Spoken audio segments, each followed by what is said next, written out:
तो इसलिए वो हरियाणा वालों को अच्छी तरह जानते हैं। अब इन्होंने इतनी अच्छी कविता पिता पे सुनाई, इनके पिता ऐसे हैं तो लिख दी।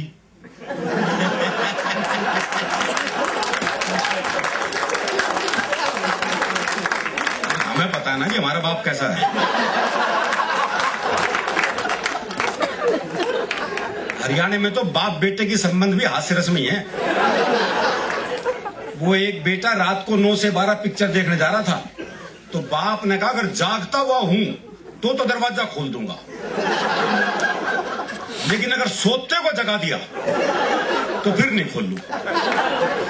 अब वो रात को 1 बजे लड़का वापिस आया, तो बोले कैसे पता लगे बापू सोवे है जाग गए है? तो अगले ने चौकीदार की आवाज बढ़ाई, बोले राम प्रसाद सोवे है जाग गए है? बोले जागू हूं। बोले जाग गए तो खोल दे।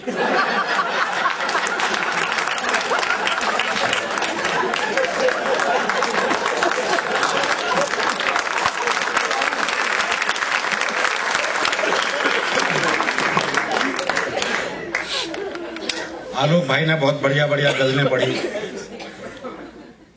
तरबूज के माध्यम से क्या चिंतन परक कविता सुनाई। विनय विश्वास जी ने बहुत चिंतन परक कविताएं सुनाई। अब मेरे से आप ऐसी उम्मीद न रखें। हरियाणा का आदमी को ज्ञान ध्यान की बात कर नहीं सकता। हरियाणा का आदमी ना ज्ञान लेता ना देता। एक बार हमने कुरुक्षेत्र में भगवान कृष्ण जी से ज्ञान ले लिया था, उसके बाद से ज्ञान लेना बंद कर दिया।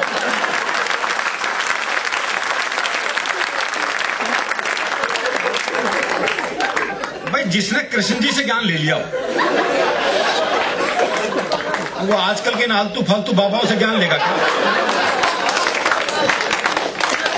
आजकल तो कोई भी टीवी चैनल खोल लो, कोई ना कोई बाबा ज्ञान देता मिलता है। अच्छा, जिसे टीवी पे मौका नहीं मिलता हो बाहर ढूंढता फिर है। वो हरियाणा में एक बाबा जी सुबह से परेशान, कोई मिला ही नहीं जिसे ज्ञान दे सके। सुबह से शाम हो गई तो शाम को देखा एक छोरा हाथ में दिया जलाए आ रहा है। बाबा ने सोचा मिल गया मौका। बोले बेटे तुम्हें पता है ज्योति कहां से आती है? बाबा ने सोचा ये जवाब देगा और मैं प्रवचन। लेकिन छोरा हरियाणा का था जी, उसने मारी दिया का फूंक। बोले बाबा ये बताइए ज्योति गई कहां?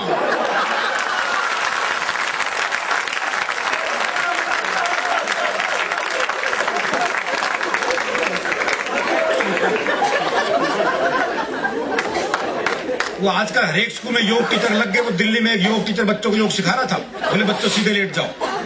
बच्चे सीधे लेट गए। बोले अपने पैरों से साइकिल चलाओ। वो सारे साइकिल चलाने लगे। एक पढ़ा रहा अपने हरियाणा का मस्त है। बोले तू साइकिल क्यों नहीं चला रहा? बोला मेरी साइकिल ढलान पे है।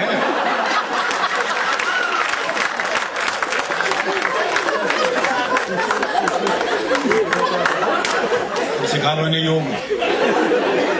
दरअसल ये आजकल के बच्चे साहब टीवी कंप्यूटर युग के बच्चे, बल्कि मैं तो कहता हूं 1990 के बाद से बच्चे तो पैदा ही नहीं हो रहे, बाप ही पैदा हो रहे। इनसे बहस कर ही नहीं सकता। वो क्लास में टीचर ने सवाल कर दिया, बोले जिसे सुनाई नहीं देता उसे क्या कहते हैं? तो एक बच्चा खड़ा होकर बोला जिसे सुनाई नहीं देता उसे तो कुछ भी कहो।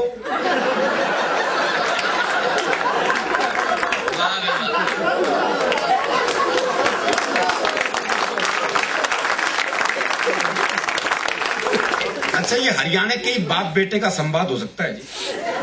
वो बाप ने बेटे से पूछा भाई तेरा रिजल्ट क्या रहा? बोला जी हमारा जो प्रिंसिपल है ना उसका छोरा फेल हो गया। अरे बोले मैं तेरा रिजल्ट पूछ रहा हूं। बोला जी गांव का सरपंच है ना उसका छोरा ही फेल हो गया। अरे बोले तेरा दिमाग खराब है, मैं तेरा रिजल्ट पूछ रहा हूं। अरे बोले वही तो बता रहा हूं, तू कौन सा प्रधानमंत्री लाग रहा है?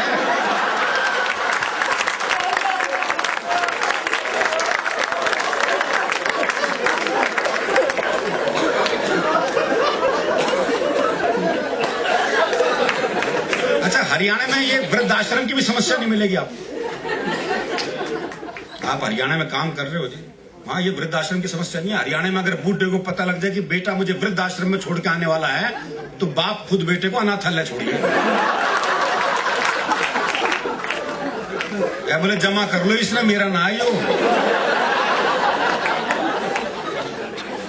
हमारी संस्कृति थोड़ी सी अलग है। दरअसल क्या हरियाणा का आदमी फुर्सत में रहता है, इसलिए हास्य रस में रहता है। हास्य के लिए थोड़ी फुर्सत की जरूरत है। वो एक ने एक रिक्शे वाले को आवाज दी, बोले खाली है? बोले हाँ। बोले आप फिर ताश खेलते हैं।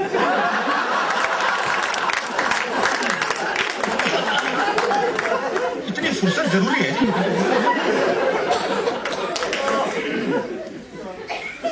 और जहां तक प्रेम की बात है तो हरियाणा में तो हम तो प्रेम भी लिख नहीं सकते। आगे तो कोई भी नहीं लिख सकेगा जी। सौंदर्य वर्णन अब आपको सुनने को नहीं मिलेगा। पहले बड़ा नक्शिक वर्णन करते थे कवि, अब करके दिखाएं, घूरने के आरोप में बंद हो जाएंगे। अब ये काम खत्म हो गया। अब श्रृंगार रस तो बहुत ही मुश्किल में आ गया। अब तो कवित्रियां पुरुषों के सौंदर्य पे ही लिखेंगे बस। ये इनको घूरने का अधिकार है, कोई दिक्कत नहीं। अब हमारे दिन फिरने वाले हैं बस।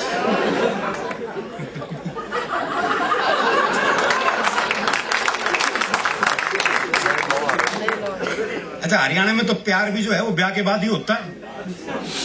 ब्याह से पहले प्यार कर ले तो हम तो पेड़ पे लटके मिलते हैं। तो हमारे हरियाणा में तो प्रेम बड़ा मुश्किल है। वो एक लड़के ने एक लड़की से कहा, बोले मैं तेरे से ब्याह करना चाहता हूं। तो लड़की बोली, ये पुराना तरीका है, किसी नए ढंग से प्रपोज कर। तो लड़का बोला, ऐसा है तू मेरे छोरे से अपनी चिता में आग लगवाना पसंद करेगी?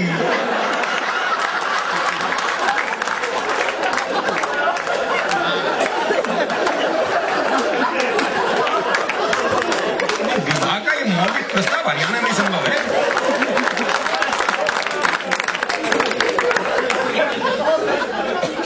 वो एक लड़के ने एक लड़की से कह दिया आई लव यू। लड़की ने मारा खींच के थप्पड़। बोले फिर से कहिए। बोले जब सुना ही नहीं था तो मारा क्यों?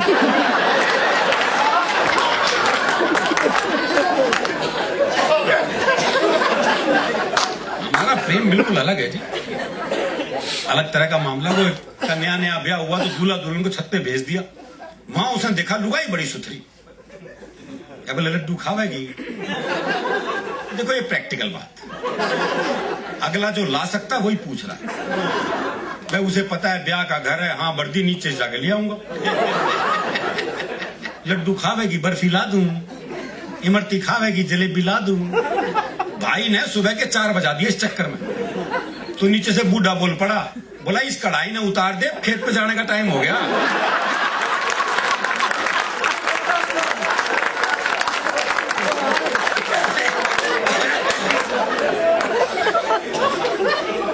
वो मेरे एक दोस्त हैं प्रहलाद जी, उनकी पत्नी का अपहरण हो गया। तो अपहरणकर्ता ने पत्नी की एक उंगली काट के साथ में चिट्ठी भेज दी। बोले 50 लाख रुपए भिजवा दो वरना डैश डैश डैश। मेरे मित्र ने वापस चिट्ठी लिखी। बोले उंगली किसी की भी हो सकती है, मुंडी भेज मुंडी।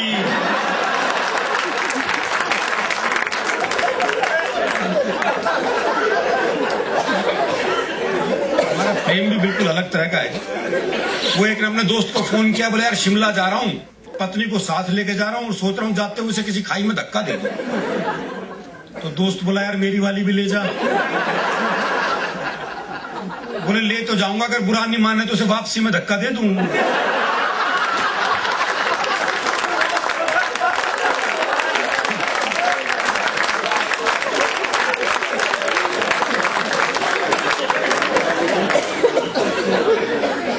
और ये प्रेम मनुष्यों का क्या, पशु पक्षियों तक का हमारे यहाँ ऐसा है।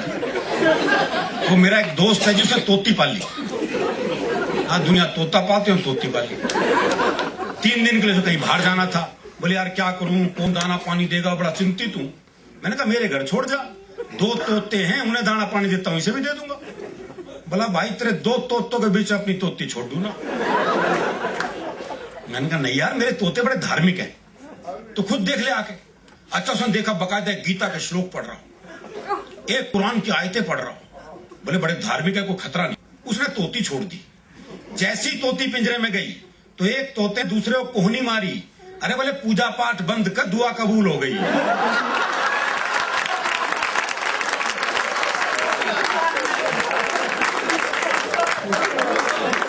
हमारे यहाँ तो पूजा पाठ भी क्या निकलेगा कोई भरोसा नहीं है, क्योंकि हम कितने धार्मिक है हमें पता है। जब हम मंदिर जाते हैं जूते ऐसी जगह उतारते हैं जहां से भगवान भी दिखते हैं और जूते भी। बल्कि जूतों का दिखना ज्यादा जरूरी है।